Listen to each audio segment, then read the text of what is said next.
हाय channel.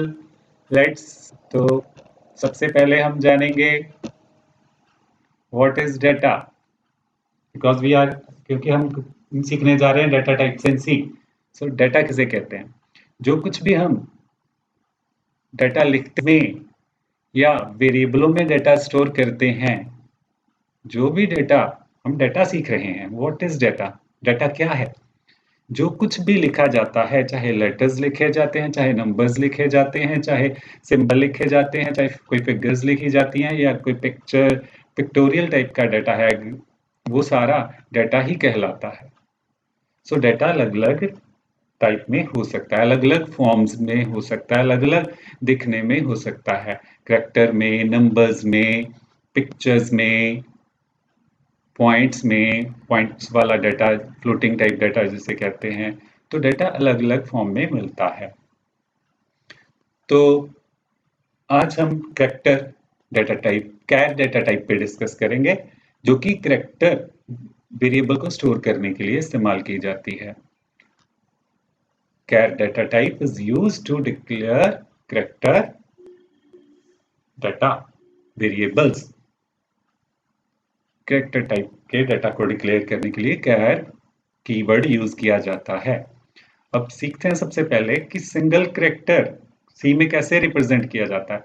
जब भी सी में, सी के किसी वेरिएबल में हमने सिंगल कैरेक्टर को स्टोर करना है, तो उस वेरिएबल को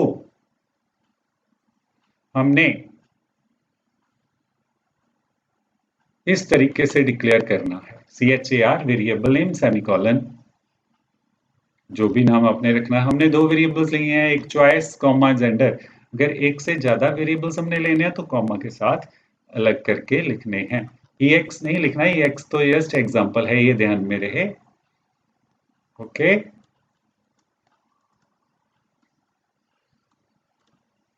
सो CHAR फिर वेरिएबल्स नेम।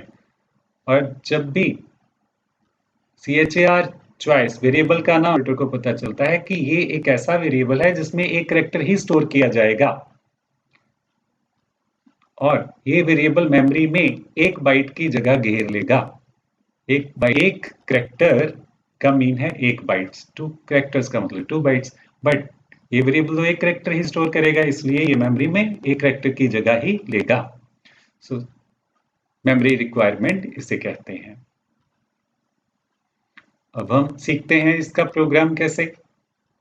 तो हमने ये सिंपल प्रोग्राम लिखा है, एक जेंडर नाम का वेरिएबल लिया हुआ है, और फिर हमने एक मैसेज प्रिंटफ मेल और फीमेल,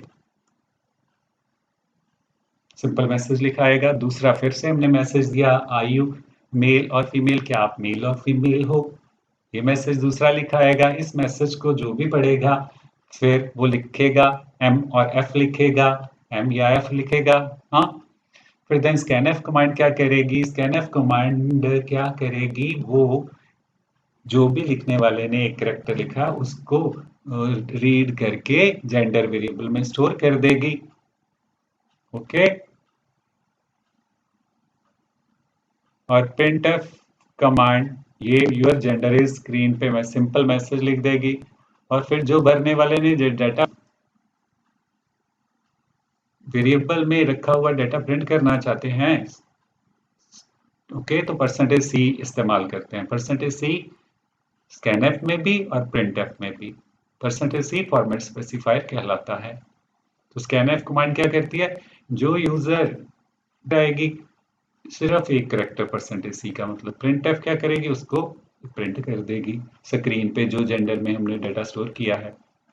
सो ये था सिंपल प्रोग्राम जो आपको कोड्स। जो करेक्टर हैं वो स्ट्रिंग कांस्टेंट कहलाते हैं या स्ट्रिंग कहलाते हैं। और जब भी हम किसी भी वेरिएबल में एक से ज्यादा करेक्टर स्टोर करना चाहते हैं, तो वेरिएबल के नाम के साथ हम स्क्वायर ब्रैकेट डाल के कितने करेक्टर रखते हैं वो हमें लिखने पड़ेंगे। जैसे हमने एग्जांपल में 100 लिया है कि नेम नाम का वेरिएबल है, इसमें हमने 100 करेक्टर स्टोर करने हैं। इसी तरह एफ नेम का वेरिएबल लिया, इसमें हमने 100 करेक्टर्स स्टोर करने हैं। तो डाटा टाइप CHAR ही इस्तेमाल होगी। CHAR वेरिएबल का नाम और नंबर ऑफ करेक्टर्स। कितने कैरेक्टर्स रखने हैं आपने स्क्वायर ब्रैकेट के बीच में लिखना है, और ज़्यादा से ज़्यादा 100 कैरेक्टर्स वो हमें रखने देगा। और ये मेमोरी में कितने कैरेक्टर्स लेगा, जितना हम ज़्यादा से ज़्यादा 100। और मान लो आपने राम लिखा है तो राम तो 3 कैरेक्टर का है, तो ये 3 कैरेक्टर जितनी जगह घेर लेगा। अगर भरने वाले ने नेम में श्याम भरा है तो वो 4 कैरेक्टर घेरेगा। जितने कैरेक्टर भरे हुए हैं उतने ही, occupies as many bytes as number of characters. और अगर हम किसी वेरिएबल में, इस वेरिएबल में डेटा स्टोर करना चाहते हैं तो हमें डबल कोट के साथ ही स्ट्रिंग को लिखना है। तो ओके, तो हमने बताया कि जब भी स्ट्रिंग वेरिएबल में डेटा रखा जाता है तो उसके लास्ट में एक स्पेशल सिंबल रख दिया जाता है /0, उसे नल कहते हैं। ये दिखता नहीं है, ये हिडन होता है, बट कंपाइलर इससे ये इंडिकेशन लेता है कि ये टर्मिनेशन कैरेक्टर है, यहाँ पे एक स्ट्रिंग खत्म होती है।